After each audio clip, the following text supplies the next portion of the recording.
नमस्कार। हमने 8वीं प्रश्नावली हल कर ली। आज हम 9वीं प्रश्नावली शुरू करेंगे। त्रिकोणमिति के कुछ अनुप्रयोग। देखिए, त्रिकोणमिति का उपयोग आम जीवन में कैसे हो, इस या प्रायोगिक रूप से त्रिकोणमिति का प्रयोग हो, ये हम देखेंगे। तो देखिए, इसमें सबसे पहले हम ऊंचाई और दूरी से संबंधित समस्याओं का हल करेंगे। मान लीजिए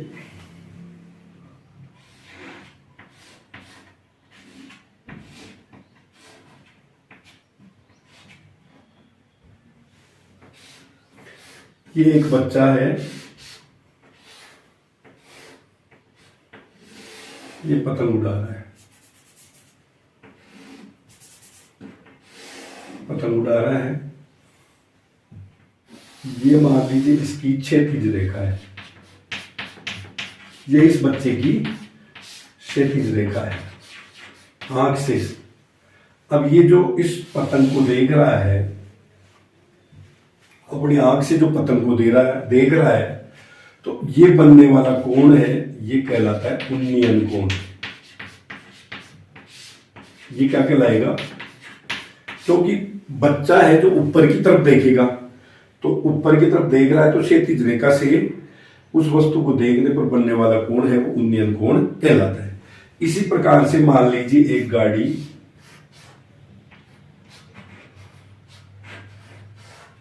ये एक गाड़ी है जो रोड पे चल रही है। अब इस गाड़ी को ये बच्चा मकान की छत से देख रहा है, तो ये नीचे की तरफ देख रहा है क्षैतिज रेखा से, तो ये कोण कहलाएगा अवनमन कोण।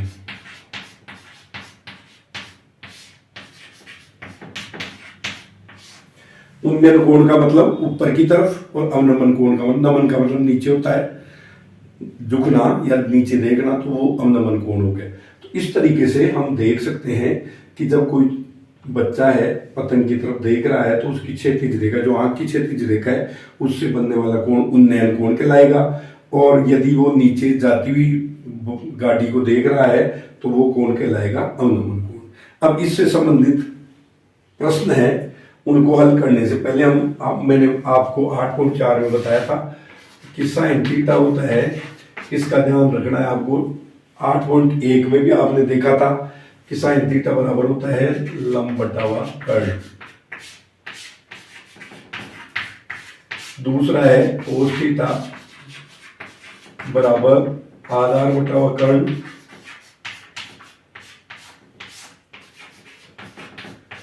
और तीसरा है टेन थीटा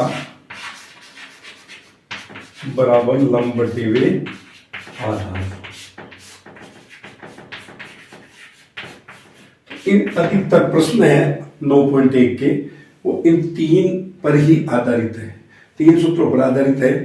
किसी प्रश्न में साइन थीटा लंब बटे कर्ण लगेगा, किसी में कोस थीटा आधार बटा कर्ण लगेगा, और किसी में टेन थीटा लंब बटे हुए आधार लगेगा। अब इससे संबंधित हम प्रश्नावली है वो हल करेंगे। पहला प्रश्न है, एक सर्कस कलाकार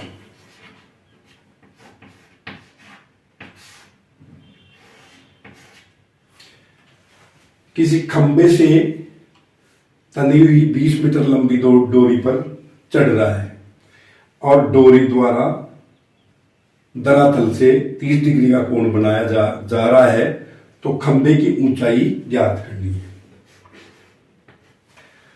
हमेशा ऐसे प्रश्नों को हल करते समय एक बात का आप विशेष ध्यान रखें कि इसमें दो चीजें दी हुई होंगी, एक ज्ञात वस्तु और एक अज्ञात वस्तु। तो जो ज्ञात वस्तु है वो तो हमें दी हुई है 20 मीटर। इसमें ज्ञात वस्तु तो हो गई 20 मीटर, और अज्ञात है h, क्योंकि खंबे की ऊंचाई हमें पता नहीं है। तो हर प्रश्न को हल करते समय आपको दो बातें मुख्य रूप से नोट करनी है कि ज्ञात तो कहां है, अज्ञात कहां है।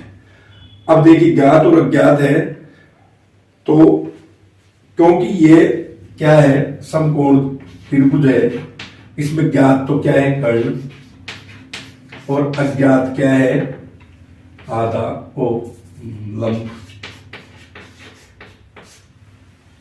ज्ञात तो हो गया कर्ण, और अज्ञात हो गया लंब। अब हमें लंब और कर्ण किस सूत्र में आता है ये ध्यान रखना है, तो वो आता है साइन थीटा। साइन थीटा बराबर लंब बटा हुआ कर्ण। क्योंकि साइन थीटा का मान मैंने आपको बताया था कि 3 सूत्र ही महत्वपूर्ण है। लंब कितना h, कर्ण कितना 20 और साइन थीटा का मान दिया हुआ है 30 डिग्री। तो इससे साइन 30 का मान होता है 1/2। जो सारणी है 8.2 में जो आपको बताया था उसके हिसाब से 1/2 और h/20। अब वह त्रिगुणा कर दें। एक सर्कस का कलाकार एक खंबे से जुड़ी हुई 20 मीटर रस्सी पर चढ़ रहा है और रस्सी धरातल से 30 डिग्री का कोण बना रही है, तो हमें खंबे की ऊंचाई ज्ञात करनी है। तो मैंने आपको पहले भी बताया है और अब भी बता रहा हूं कि प्रत्येक प्रश्न में हल करते समय यह ध्यान रखना है कि एक चीज ज्ञात होगी और एक अज्ञात होगी। अब ज्ञात क्या है, यहां ज्ञात है 20 मीटर और अज्ञात क्या है h, खंबे की ऊंचाई। अब चूंकि h तो क्या होगा लंब होगा और ये क्या होगा कर्ण होगा, और इससे साइन थीटा पर लंब बटे कर्ण का सूत्र लगेगा। साइन 30 बराबर h/20 और इसको वज्र गुणा करेंगे तो h बराबर 20/2 यानी 10 मीटर आ जाएगा। अब दूसरा प्रश्न हम हल करेंगे। आंधी आने से एक पेड़ टूट जाता है। एक पेड़ था, जोर की आंधी आई और उससे टूट गया। टूटा हुआ भाग इस प्रकार मुड़ जाता है कि पेड़ का शिखर जमीन को छूने लगता है, यानी बीच में से इस प्रकार टूटता है तने से कि उसका शिखर है वो जमीन को छूने लगता है और जमीन के साथ 30 डिग्री का कोण बनाता है। पेड़ के पाद बिंदु की दूरी जहां पेड़ का शिखर जमीन को छूता है वो 8 मीटर है। तो पेड़ की ऊंचाई ज्ञात कीजिए। इसको हमको हल करना है। तो देखिए, मान लीजिए ये एक पेड़ था,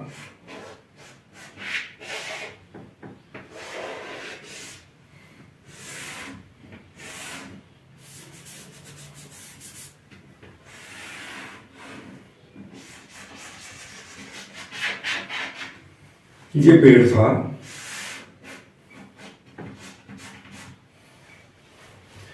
जो तने से टूट करके जमीन पे लटक गया और जमीन को ये कितने डिग्री का कोण बना करके छू रहा है, ये जमीन को 30 डिग्री के कोण पे छू रहा है और इसकी यहां से यहां तक की यानी पाद से जहां छू रहा है उस बिंदु की, यानी इसको ये मान लें, इसको भी मान लें, तो ये 8 मीटर है। तो हमें इस पेड़ की ऊंचाई ज्ञात करनी है। अब देखिए, ज्ञात तो हो गया 8 मीटर, क्योंकि मैंने बताया पहले सबसे पहले अपने को क्या करना है, ज्ञात निकालना है और उसके बाद में अज्ञात। तो इसका जो ये तना है इसको मान लेते हैं h।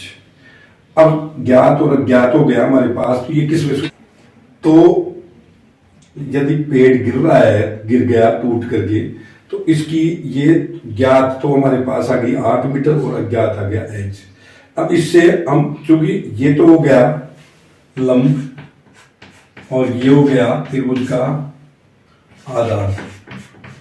अब हम, मैंने बताया था आपको कि 3 सूत्रों में से एक सूत्र लगाना है। लंब और आधार किस में आता है, वो आता है tan थीटा में।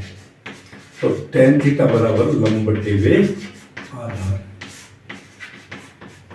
ये ध्यान रखना है कि आपको इन 3 सूत्रों में से कौन सा सूत्र ज्ञात और अज्ञात जो आए, जैसे इसमें ज्ञात तो आया आधार और अज्ञात आया लंब, तो लंब और आधार का सूत्र लगा दिया।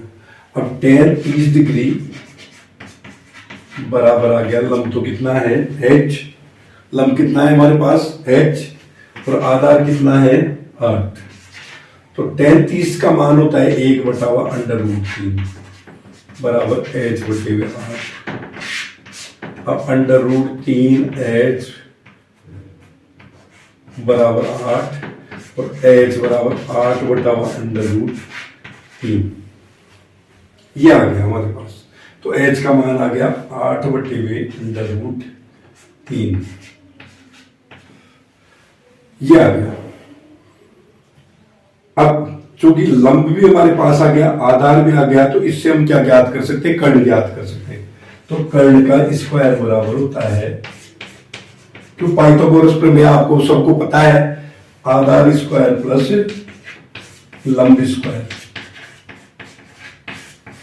आधार कितना है 8 है, लंब कितना है 8/√3 है, और 8 का स्क्वायर 64 प्लस 64/√3 का वर्ग करेंगे तो कितना आएगा 3, और ये लघुत्तम ले लिया हमने 3 ले लिया, और ये आ गया 64 की 4 थी 12, 2 और 6 थी 18 और 19 प्लस 64, और इनको जोड़ेंगे तो हमारे पास आ जाएगा 6 256/3, और इससे कर्ण आ जाएगा, कर्ण बराबर √256/3, और ये आ गया 16/√3। तो कर्ण हमारे पास आ गया √16/3। अब चूंकि पूरे पेड़ की लंबाई हमें ज्ञात करनी है, ये है 8/√3 और ये 16/√3, तो इन दोनों को जोड़ेंगे तो पूरे पेड़ की जो खड़ा है पेड़ उसकी लंबाई हमारे पास आ जाएगी, तो वो आ जाएगी 8/√3 प्लस 16/√3, इससे आ जाएगी √3, और ये 24, 8 और 16 24 हो गए, और इसको 24 को लिखते हैं 8 गुणा 3/√3, इससे इसको काट देंगे √3, तो 8/√3 मीटर। तो ये पेड़ की लंबाई हमारे पास आ गई 8/√3। इस प्रकार से दूसरा प्रश्न हल हो गया। अब देखिए तीसरा प्रश्न, एक ठेकेदार 2 फिसल पट्टी बनाता है, एक तो 5 वर्ष से कम उम्र के बच्चों के लिए, एक 5 वर्ष से ज्यादा उम्र के बच्चों के लिए। तो ये इस जो 5 वर्ष से कम उम्र के बच्चे हैं, इनकी फिसल पट्टी की ऊंचाई है 1.5 मीटर, और जमीन से यह 30 डिग्री का कोण बना रही है। इसी प्रकार से 5 वर्ष से अधिक उम्र के बच्चों के लिए फिसल पट्टी की ऊंचाई तो है 3 मीटर, और कोण है वो 60 डिग्री का बना रहा है जब धरातल से। तो हमें इन फिसल पट्टी की लंबाई ज्ञात करनी है, दोनों ही फिसल पट्टियों की लंबाई हमें ज्ञात करनी है। अब देखिए मैंने वही बताया आपको, पहले ज्ञात और अज्ञात ढूंढना है। तो ज्ञात हो गया लंब और अज्ञात हो गया कर्ण, ज्ञात हो गया लंब और अज्ञात हो गया कर्ण, ज्ञात और अज्ञात। अब देखिए इसमें तो वो ही ज्ञात हो गया लंब और अज्ञात हो गया कर्ण, ज्ञात हो गया लंब और अज्ञात हो गया कर्ण। तो लंब और कर्ण के सूत्र में आता है साइन थीटा, इसमें आएगा साइन थीटा बराबर लंब बटा हुआ कर्ण। इसमें भी वही सूत्र लग जाएगा, साइन थीटा बराबर लंब बटा हुआ कर्ण। अब साइन थीटा का मान रख देंगे इसमें 60 डिग्री, और लंब तो कितना है 3, और कर्ण मान लेंगे x। इसी प्रकार से साइन इसमें आ जाएगा 30 डिग्री, लंब है 1.5 और कर्ण आ जाएगा x।